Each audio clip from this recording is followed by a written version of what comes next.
Welcome back, Finer Things Club league owners. Week 8 come and gone, and now we have officially entered the midway point of the 2023 NFL season. Can you believe it? There is only just 6 more weeks of the regular season left. So, pretty crazy stuff, and plenty of playoff spots to fight for as things are starting to settle out a little bit in our league standings. We'll talk about all those things, what happened in Week 8, give out some awards, and do what we usually do. But before we do anything else, let's dive into that rundown, shall we? Do you have a rundown that I could take a look at just so I know what type of rundown you're looking for? Just keep it simple. Keeping it simple, that's what I'm doing. But I am working hard on this one, real hard. You're working hard on this? No, not too hard, not harder than I should. Right. I mean, why work harder than you should? No, All right, for Thursday night football, we have the number 8 team at 2-5, Threat Level Midnight, taking on the number 10 team, Uncle Creepy's at 1-6. And what an impressive showing for Threat Level Midnight, just walloping, opening a can on Team Uncle Creepy's and Frank's team. James's Threat Level Midnight gets the blowout 173-92 victory. By far the most impressive showing of the season for Threat Level Midnight, as James picks up a decisive win. Let's start with his team and his quarterback, Tua Tagovailoa. What a trade he made to acquire him before the season started. Tua goes 24 points, 324 yards in the air, 3 touchdowns, does throw a pick and lose a fumble, but gets a couple of big bonus point touchdowns.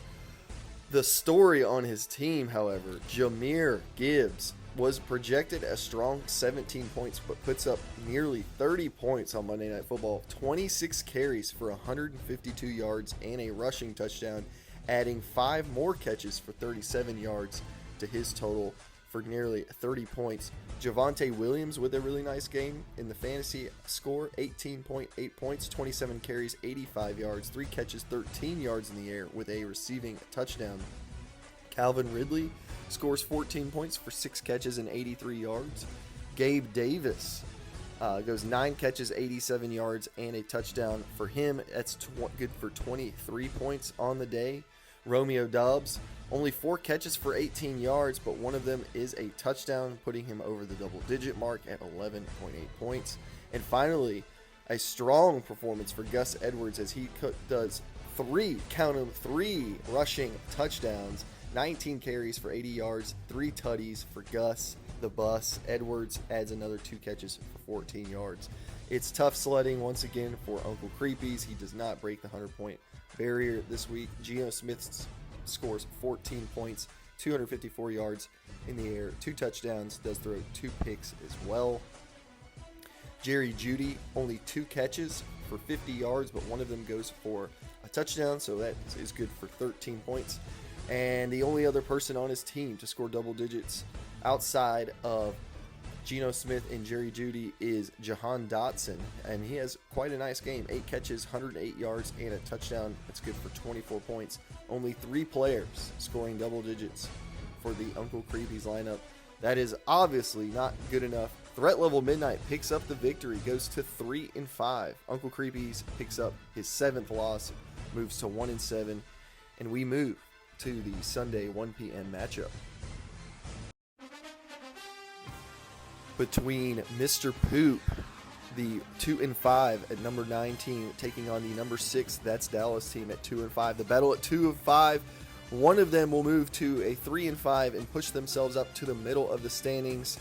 And that, my friends, was definitely Kyler's, that's Dallas, in what was a nearly 100-point margin of victory. That's Dallas wiping the floor with Mr. Poop this week, going 192-95. Let's start with That's Dallas. Kirk Cousins, horrible injury, goes out with the Achilles, out for the season, but before doing so has a really nice game against Green Bay, going 274 yards in the air, 2 touchdowns, 19.86 points on the day. Rashad White goes 17 points, almost 18 points, 9 carries, 39 yards, but adds 7 catches for 70 yards. Jalen Waddle, 7 catches, 121 yards, and a touchdown for 25 points. The story of Kyler's lineup on that's Dallas is definitely CD Lamb. What I would think, if my research does me correctly, is the best fantasy game of his career. He goes 1 carry for 12 yards, 12 catches, 158 yards, 2 tutties, 41 points on the day, as the Rams did not look interested in guarding him or, quite frankly, anybody on the Dallas Cowboys team. George Kittle, 23.9 points, almost 24 on the day, 9 catches, 149 yards in the air. Hollywood Brown, Marquise Brown, 6 catches, only 33 yards, but one of them goes for a 6, so that's 15 points on the day for him.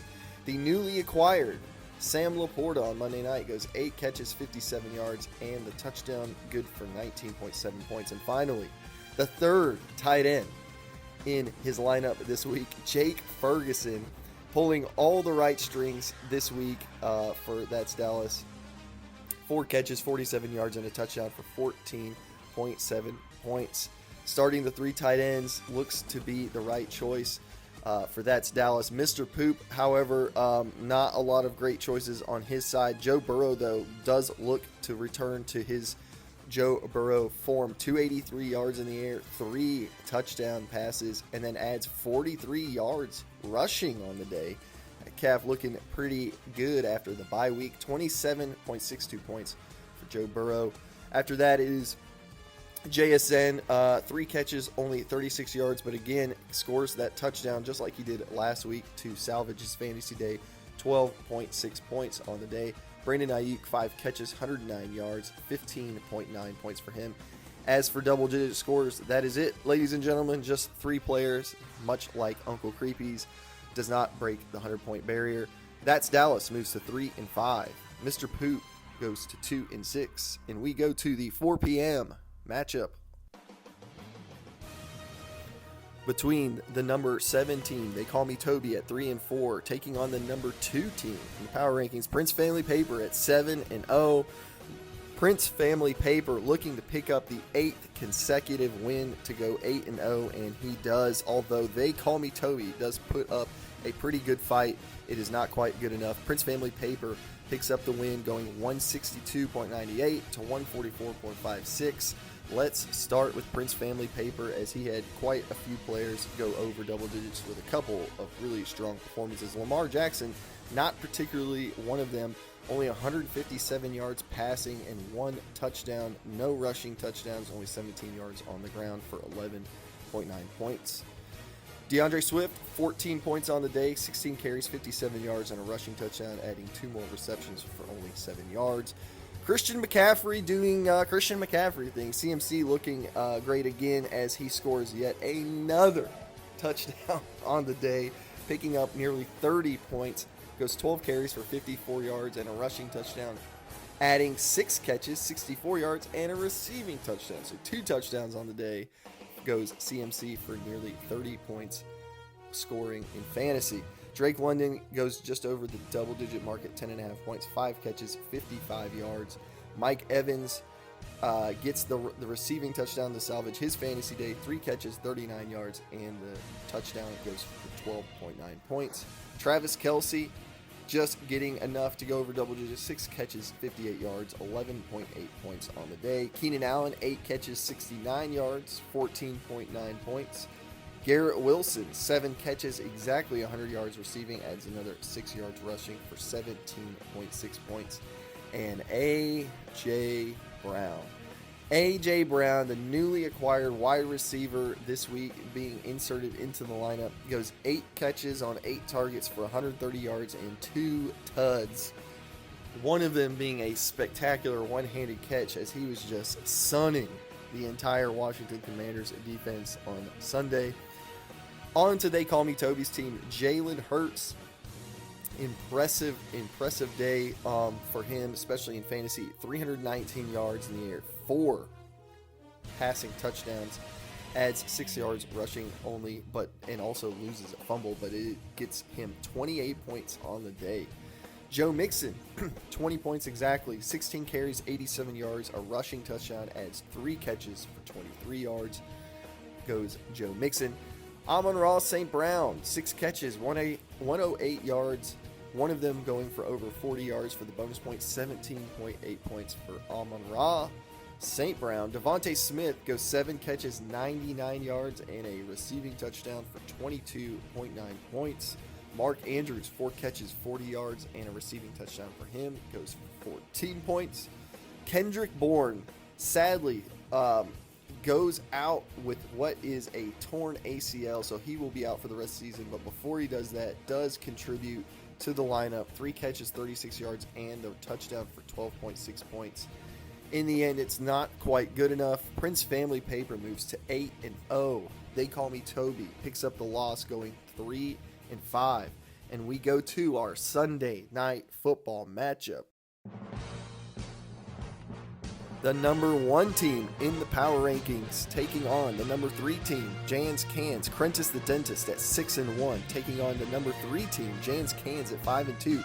Jans Cans streaking, looking hot, looking to stay hot against his rival, Matt's Crentis the Dentist. Crentis the Dentist looking to make a statement and make a name for himself. And what do we have here? Quite the upset. In fact, a 40-point victory for Jans Cans. The Cans perking up, looking fantastic as they go 189 to 149 over Crentis the Dentist. Both teams scoring lots of points. However, Jans Cans scoring the most points, at least in this matchup and almost of the entire league this week. Let's start with his team. Let's not start with his quarterback because he really struggled. But let's move to Austin Eckler. 23 points on the day, 15 carries for only 29 yards. That's less than 2 yards per carry, but he picks up 7 catches for 94 yards and a receiving touchdown, which gives him almost all his points, going 23 points, doesn't lose a fumble though as well. Alvin Kamara, 17 carries, 59 yards on a rushing touchdown, 4 receptions, 51 yards, and a receiving touchdown for 27 points. Tyreek Hill says, I'll see your 27 points and give you 27.2 points. 8 catches, 112 yards, a receiving touchdown, one of them going for over 40 yards with 2 bonus points to add. Stephon Diggs, 9 catches, 70 yards for 16 points. The newly acquired Adam Thielen inserted into the lineup this week. 8 catches, 72 yards, 15.2 points for him. Evan Ingram, 10 catches on 10 targets, 88 yards, a fumble loss, 16.8 points. Kareem Hunt, 14 carries, 55 yards, and a rushing touchdown, adds 1 reception for 12 yards, good for 13.7 points for him. And DeAndre Hopkins with what it looks to be a strange day in the box score, looks incredible against the Atlanta Falcons defense, which looks great this year. 4 catches for 128 yards, 3 tutties on 4 catches. 2 of those touchdowns going for over 40 yards. So DeAndre Hopkins adds 4 points more in just bonus points alone. That is good for 38.8 points on the day for Hopkins. Only 2 players in the Jans Cans lineup do not eclipse the 10-point mark, and Patrick Mahomes was one of them. Quite the day for Jans Cans. On to Crentis the Dentist. He does have his quarterback shine and rise to the occasion. Josh Allen puts up 30 points on the day. He's looking every bit as dominant as he did last year, at least in fantasy terms. 324 yards, 2 passing touchdowns, does throw a pick because it's Josh Allen, but adds 7 carries to 41 yards rushing and a rushing touchdown. So he's 3 total touchdowns on the day for 30 points for Josh Allen. RB1, Travis Etienne, doing what he does. 24 carries, 79 yards, no rushing touchdowns, but does pick up a 2-point conversion, but adds 3 catches for 70 yards in the air and a receiving touchdown on a dagger of a receiving touchdown against the Steelers. 1 catch going for over 40 yards. That was also a touchdown, so adds 2 bonus points for him. 27.9 points for Travis Etienne. Jonathan Taylor, 12 carries, 95 yards. 1 catch for 2 yards, good for 11.7 points. Jamar Chase looking dominant once again. 10 catches, 100 yards, a receiving touchdown for him. That's good for 25.2 points. Raheem Mostert, 13 carries, 46 yards, and a rushing touchdown to give him 10.6 points. And Breece Hall, 23.3 points, 12 carries for only 17 yards, but he did not do his damage on the ground this day. It was all in the air as he went 6 catches for 76 yards and a touchdown, one of them being a big one for his team in the Jets. That catch went for over 40 yards as well as the touchdown, so he picks up 2 bonus points on that day as well. It isn't enough for Prentice the Dentist, and what would be a good day for most owners was a subpar day for Prentice the Dentist, as he had quite a few guys not go over 10 points, and that contributes to his loss. Prentice the Dentist moves to 6-2. Jance Cans also moves to 6-2, and we move to the last and final matchup, the Monday Night Football matchup between the number 4 team, the Hay Kings, Jordan's team at 4-3, taking on my team, number 5, Captain Bruisin at 3-4, and the Hay Kings pick up the big win to stay atop, stay at the top part of the standings, 145 to 111 in what was another underwhelming performance for Captain Bruisin. Let's start with the Hay Kings side. First, Jared Goff, 13.68 points.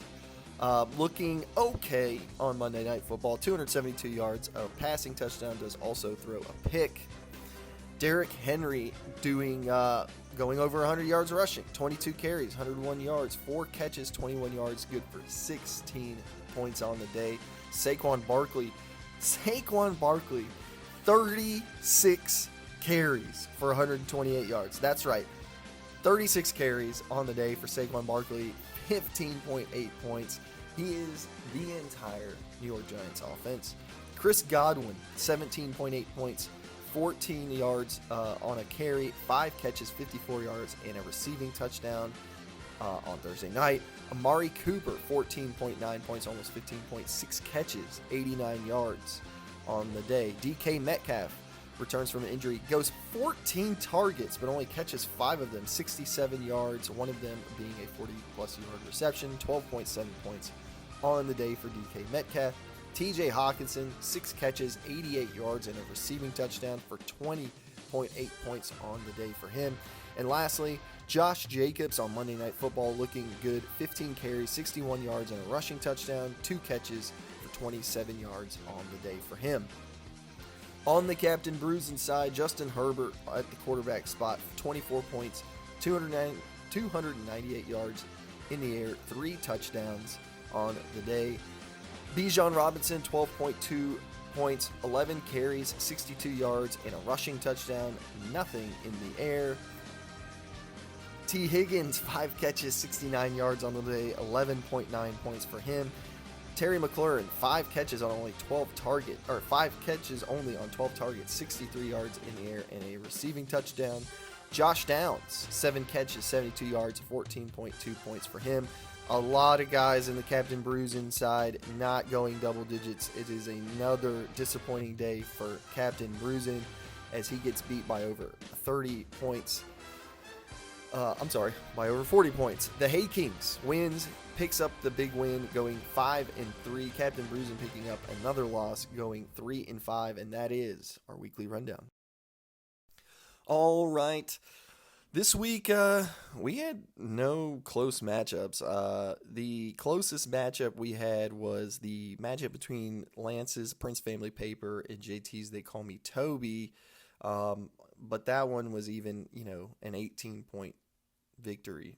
So won pretty handily by Prince Family Paper. But speaking of Prince Family Paper, before we move on, big shout out to Lance. Now 8-0 in the Finer Things Club. Second highest scoring team next to Matt's Crentis the Dentist, who still is the top scoring team in the league, but Lance not far behind, dominating seemingly every week. 8-0, now plays Frank. So, I mean, short of a miracle, looking to tie Jordan's record to start a season, going 9-0 probably, but let's start with the 8-0 shout out. So kudos to you, Lance, going 8-0. Now you've built, with Matt's loss yesterday, you have now built yourself a 2-game cushion for the top seed. And speaking of top seed, let's start this week here in the week 9 start with the playoff odds. Let's talk a little playoff odds, shall we? 3 teams now in the 99 percentile for making the playoffs. Prince Family Paper, Crentis the Dentist, and Jan's Cans, all within decimal points of each other in terms of playoff odds. All 3 teams looking to punch their ticket as they have a 99% chance to make the playoffs. So obviously things can change with each week. Playoff odds change, but as of today, as the standings and the performances go in week 9, or at the start of week 9, 3 teams at 99% chance to make the playoffs. All 3 teams deserving. All 3 of those teams are the top 3 scoring teams in the league.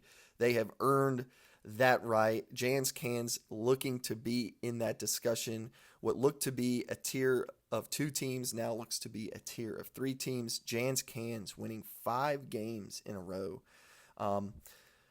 Impressive stuff. As for the teams going in the opposite direction, you can start with my team, Captain Bruisin, now on a 3-game losing streak.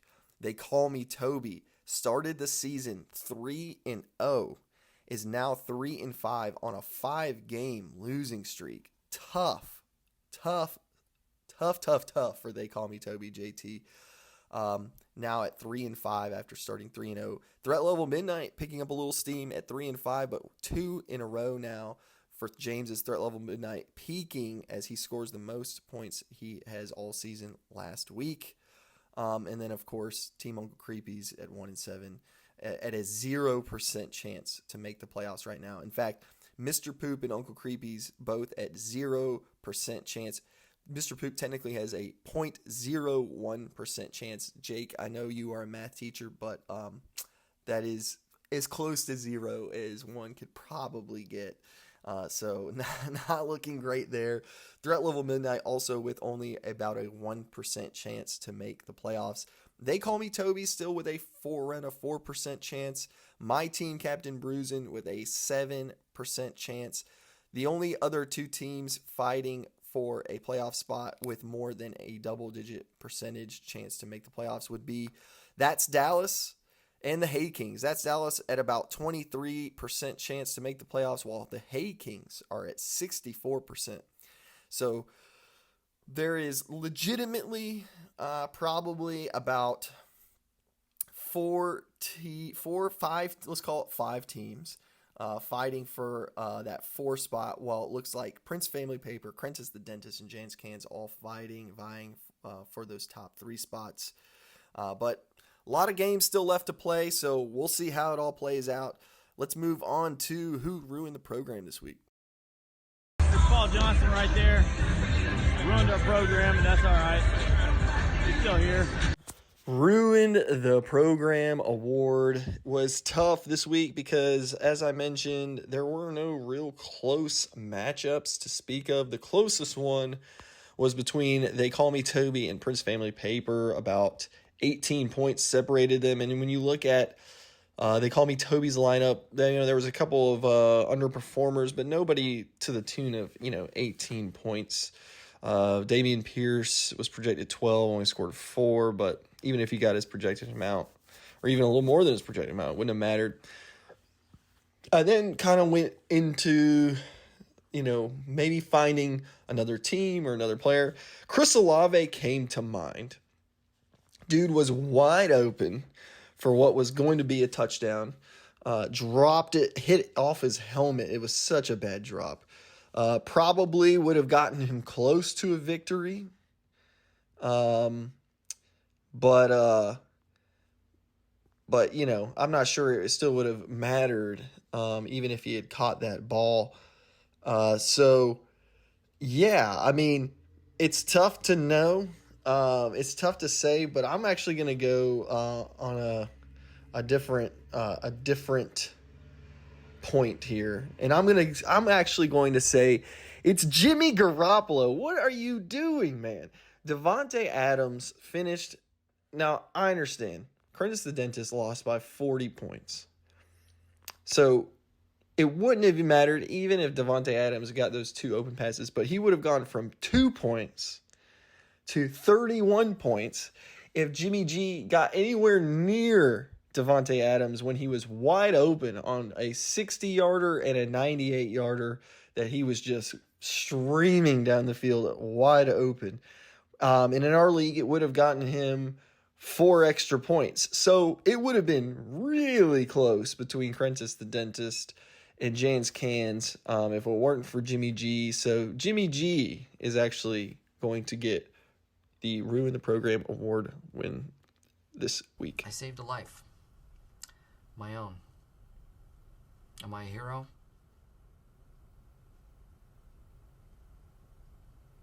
I really can't say, but yeah.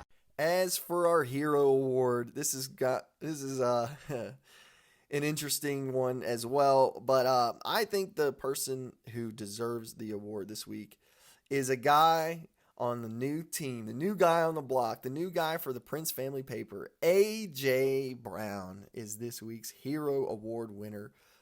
Gets shipped out by That's Dallas for Sam Laporta, Cam Akers, and 2 first-round picks. Quite the haul for A.J. Brown. A.J. Brown now a member of Prince family paper, which should be criminal at this point.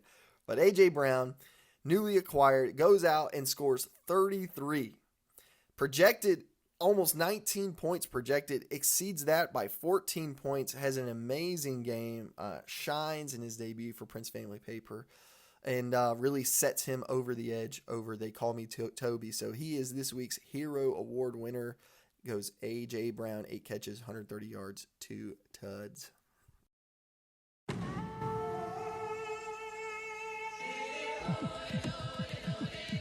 Want to know what you're playing for? $100. That's right, $100 is on the line for the team who can survive past the other teams for the duration of the rest of the regular season. That is the team who can continually not be the least scoring team of the eligible teams left in that given week. So far, we have sent James, Jordan, and myself off the tribe.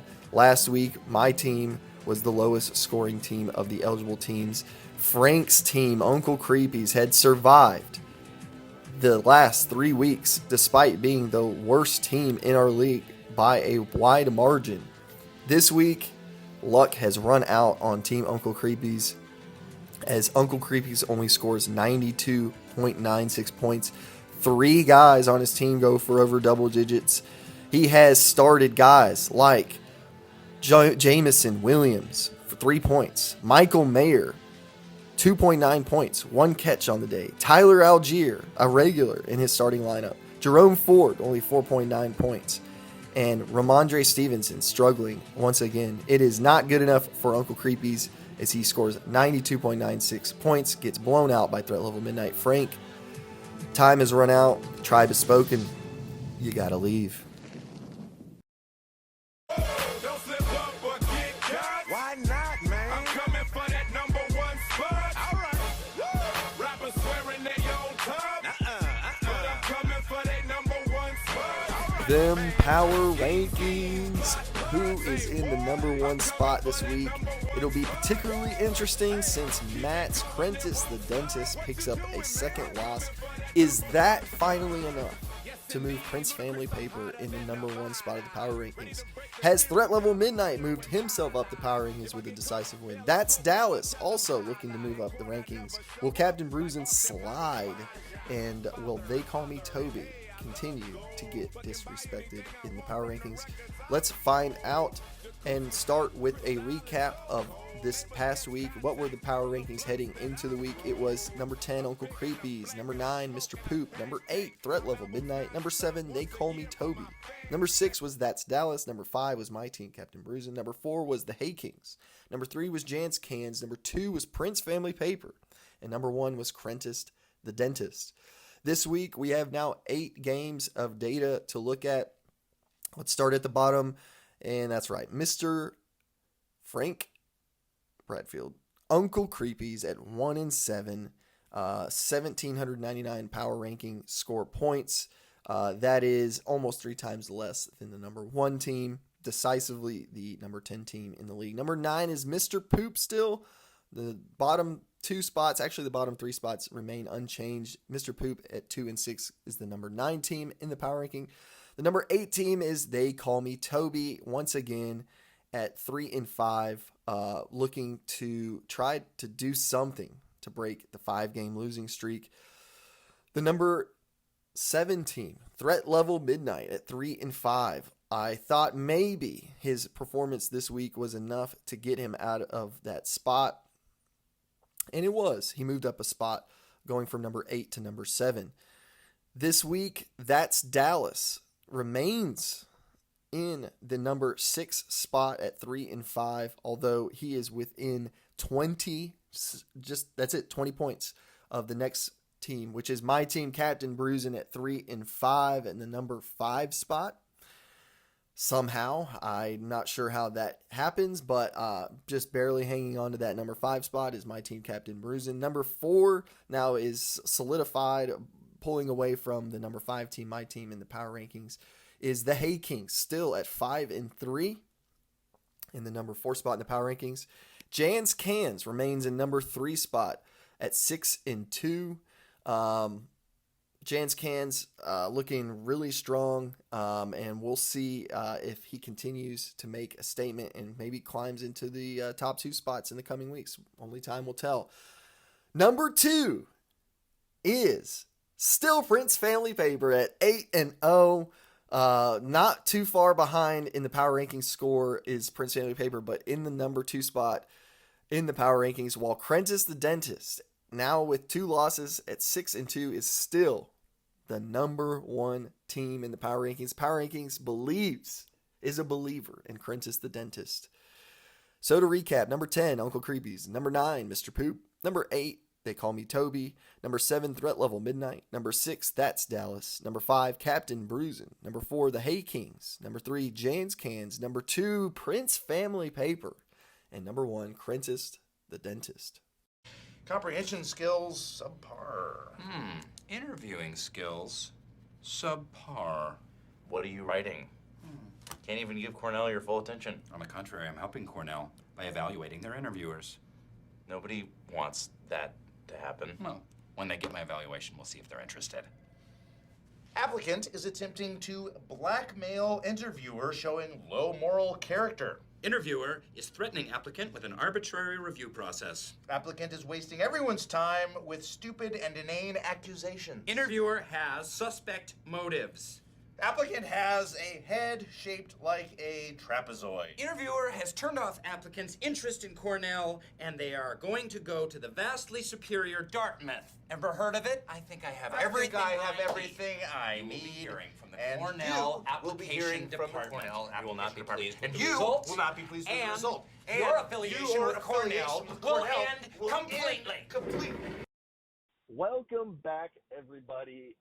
This week's edition of the owner interview is someone we haven't had on in quite a while, but it is quite deserved, as Mr. Kyler Parkinson of That's Dallas joins me this morning. How are we feeling today, Kyler? How about them Cowboys? First thing I got to say. But good morning. Thanks for having me on, JB. I'm feeling good, man. I'm feeling good. All right. Well, yeah, the Cowboys definitely picked up a big win against the hapless Rams on Sunday. But enough about your Cowboys. Let's talk about That's Dallas. looking strong this week. The top scoring team missing the side pot by about 2.5 points this week, and kind of moving up the standings. How are we feeling now after 8 weeks? You're 3-5, so not an ideal record for 8 weeks into the season, but definitely still has some life and quite a few games left. Yeah, it feels good. It was a good win, being I'm the second best team in Dallas, so it was good to get a win and show up. But yeah, I mean, to be honest with you, 3-5, not where I wanted to be, but I'll take the win. Obviously, the timing is odd after sending a couple of my better players out last week, but I just needed to really get that eagle off my team. That guy was dragging me down, and it seems like after we cut him loose, my team started showing up. So I don't know. We'll see. I don't have any of my own picks, so I got no problems winning more games. So I'm definitely not done yet, and I'll be shooting for more. I think I could fight my way, to at least a number 4 spot potentially. So we'll see what happens. I mean, there was some speculation, that you were selling off. You were kind of preparing for next season. You pick up 192 points this week, and it maybe looks like you're going for it potentially. What is the direction for that's Dallas for the next 6-7 weeks of the season? We'll see. Really, we'll see. I'll be honest with you, I'm still trying to find that direction. But anytime I can get to the playoffs, I'm going to do that. So I'll give it a shot. I cut some dead weight. I got rid of that 45-year-old Adam Thielen last week, and so I got some picks for him. So I don't, that wasn't a huge loss as far as the future's concerned. But yeah, I think it's still in play here. I can make a couple moves if I wanted to strengthen the team, or I could just let it ride. 192. I may not need to do too much there. So we'll see how the team does. But yeah, it's right now I'm going for it. So it's still early. It's a long season, so why not keep going? Well, let's talk about that. You said we both acknowledge you're 3-5, but your next 3 games are against, they call me Toby, Threat Level Midnight, and Team Uncle Creepies. Is the expectation that you go 3-0 and you come out at it's a 3-game stretch with a winning record? Yeah, it is the expectation. I mean, I've seen the schedule. I like to focus 1 week at a time. So JT is no slouch. I think his team is definitely coming into their own here later in the season. I think he's going to probably have a late season run as well. So yeah, the expectation is to come out. I mean, it's not the hardest schedule in the world. It's I'm not going to say it's easy, but it's definitely a soft part of the schedule with those 3. And so all 3 are very winnable matchups in my opinion. And doing that and coming out with a winning record would be awesome. Yeah, I mean your schedule sets up interesting because when you do that, let's play the hypothetical game. That's Dallas moves to 6-5. Then you finish the season against Prince Family Paper, the Hay Kings, Jan's Cans, and then my team. I have no idea what that'll look like at the end of the season, but quite the gauntlet towards the end of the season. So, I don't know, like you said, you're not entirely sure of the direction yet, but your schedule is kind of like a tale of 2 stories, 2 halves there, from the front to the back half. Looking at your team, Kirk Cousins suffers a big injury, out for the season. You have a couple of very capable and competent backup quarterbacks, so I'm sure you feel okay there, but Where do you feel like the weaknesses of your team is, and who do you need more from heading into the second half of the fantasy season? Yeah, the Kirk Cousins definitely hurts. Seeing him go down like that, I like him as a player too, so that sucks.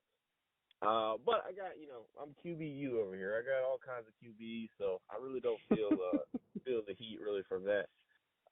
But I would say running back, as you could tell, looking at my roster, has been a soft spot.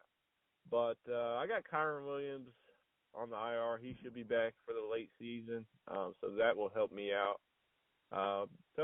And I got some younger guys I think that are going to develop. I'm still holding out on them, so I feel all right going into the season, the rest of the season here, and I think I'll be in good shape. But running back would probably be my weakness.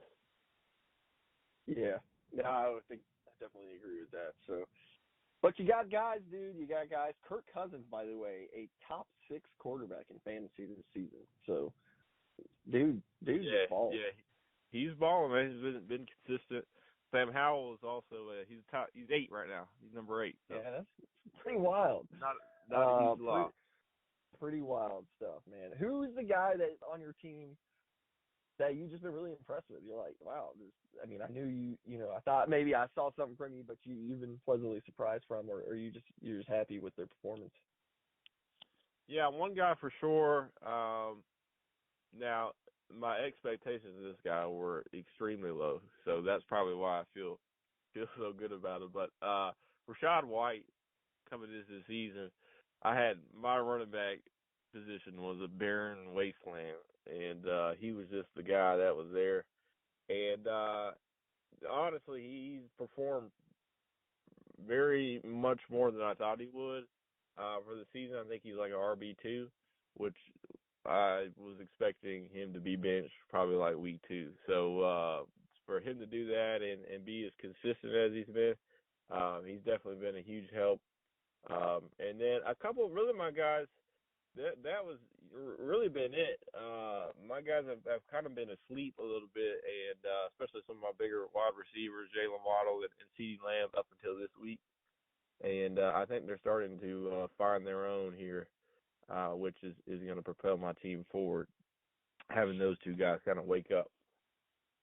For sure. Yeah, both of them had monster games this week. CeeDee Lamb now a top 10, number 10 wide receiver in our league. So moving into the guy that everyone thought he could be.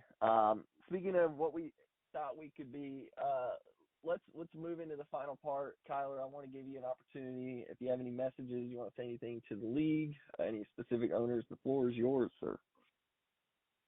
Yeah, definitely. I got to address Jake, Mr. Poop, man. Oh, Jake. He was kind of sounding off a little bit last week in the chat. Had some things to say. Obviously completely blew him out. I mean, doubled his points. It was like 192 to 95. I mean, this guy. I didn't post anything in the chat this morning, Jake, because I was afraid you probably wouldn't see it. You're about in the chat as much as Frank is, so I didn't really want to waste that time in tagging you in that post. But you can tune in today. You can hear what I got to say about you, man. You got blown out by a team that was selling out. You're an embarrassment to the league. You're an embarrassment to fantasy football everywhere. You should be outraged with your team's performance instead of trades that are even. So channel that outrage in and channel it to your team because your team sucks, bro. Mr. Poop is adequately named. I do want to apologize. I need to apologize to Nate and Jake both.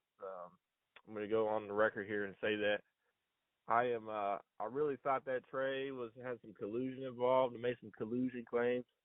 But after hearing Jake speak and talk about what he views as a fair trade, really that guy just doesn't have any idea what a fair trade looks like. So he just got swindled by Nate. Props to Nate.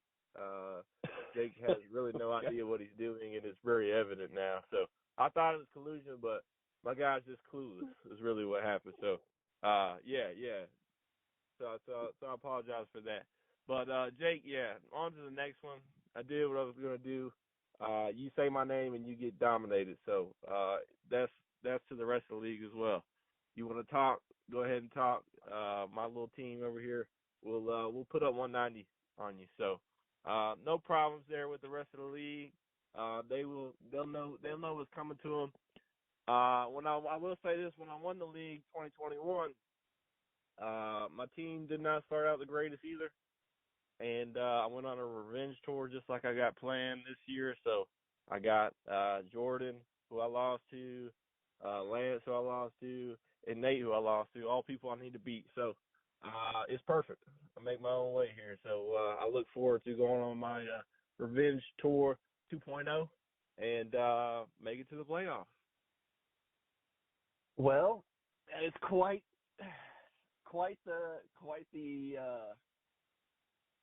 the revenge tour speech to give. You heard it here first on the Finer Things Club Weekly Recap. Kyler, thank you for coming on, man, and best of luck to you. Thanks, man. Thanks for having me on. Yeah, man. Take care.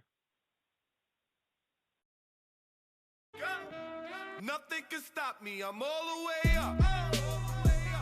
All the way up. All the way up. And it was a close one as Jans Cairns was on its way to being the top scoring team. But That's Dallas had something to say about it. 192.46 points on the week for week 8. The team balled out, and that is with 2 guys not scratching double digits. So, you know, he had some big time performances.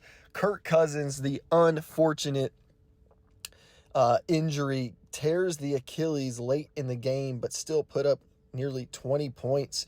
Jalen Waddle with his best game of the season with 25 points on the day. Real strong performance. CeeDee Lamb, also best performance of the season by far. 41 points on the day. Have a feeling that's going to be good for probably the top scoring wide receiver in week 8. Then his newly acquired tight end, Sam Laporta, also putting up a big number, 19.7 on the day. So getting big time performances from those guys. George Kittle goes off for nearly 24 points. So big time day for him. That was close to his best performance of the season. So big time stuff, and he left some points on the bench. Sam Howell on his bench put up nearly 32 points. So congratulations, That's Dallas, for beating your opponent, Mr. Poop, by nearly 100 points. And that's usually what happens when you put up something north of 190. Now let's move into the individual part of the scoring leaders. And the quarterback position, you know, just the usual suspects. Sam Howell, you know, leading all quarterbacks for week 8 in points. 32 points on the bench for That's Dallas. So, yeah, that's kind of wild. So, on the bench for That's Dallas, so not played this week, the number 2, the second most points for all quarterbacks in week 8, just another usual suspect, rookie Will Levis. Are you kidding me? 30.6 points. I mean, he kind of looks like a baller to me, you know what I'm saying? But, you know, what do I know about quarterbacks? Anyway, I digress. 30.6 points, completely unowned by anyone in the Finer Things Club. Goes 30 points on the day for week 8, second highest scoring quarterback. And then lastly, we do have an actual regular guy in this segment, and that's Josh Allen of Princess the Dentist, 30.1 points on the day, doing very Josh Allen things. On to running back. Again, most weeks, you know, there's usually we feature at least a couple of usual guys.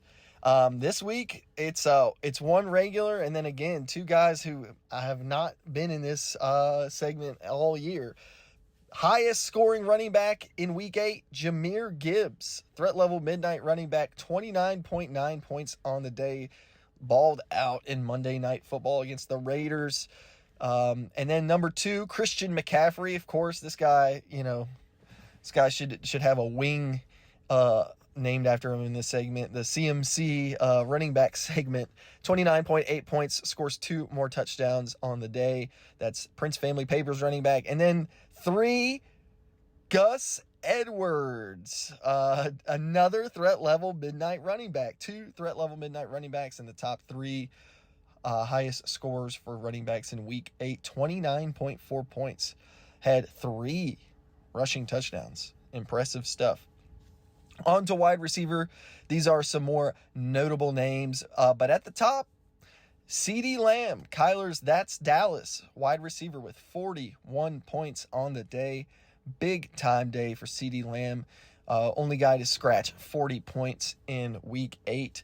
Number 2 is Nate's Jans Cans wide receiver DeAndre Hopkins. Had 3 receiving touchdowns on 4 catches, completely dominating on those big plays from Will Levis. 38.8 points on the day. And then number 3, the new Prince Family Paper toy, the wide receiver, A.J. Brown. 33 points, 8 catches, 2 touchdowns, doing his thing.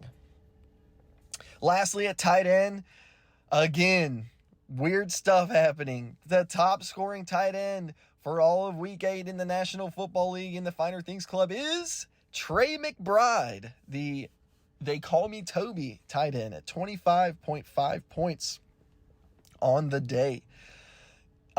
Crazy. Didn't even see the starting lineup. Unfortunate. Number 2 is George Kittle. Kyler's That's Dallas tight end, as of the recording literally minutes ago, is now the Crentis the Dentist tight end. 23.9 points. Good for second most in week 8. And then lastly is Taysom Hill. 23.5 points. That's Jake's Mr. Poop tight end. I'm not calling him a quarterback. Guy's not a quarterback, but number 3 in this segment on the week. And that concludes this week 8 recap. Hope everyone is doing well as we enter into some colder weather. Hopefully everyone stays healthy and warm. Trades are still happening, and it is an active league. A lot to still play for. We now have 4 owners out of the Survivor contest, so that is heating up as well. No other real news or notes to speak of, so everyone have a great rest of the week. Everyone stay safe, and we'll talk soon. See ya. Man, I ain't got nothing to prove. I paid my dues, breaking the rules and shake fools while I'm taking the cruise. Tell me who's. What do you think having a 37-year-old? We're on to Cincinnati. It's nothing about the past, nothing about the future. Right now, we're preparing for Cincinnati.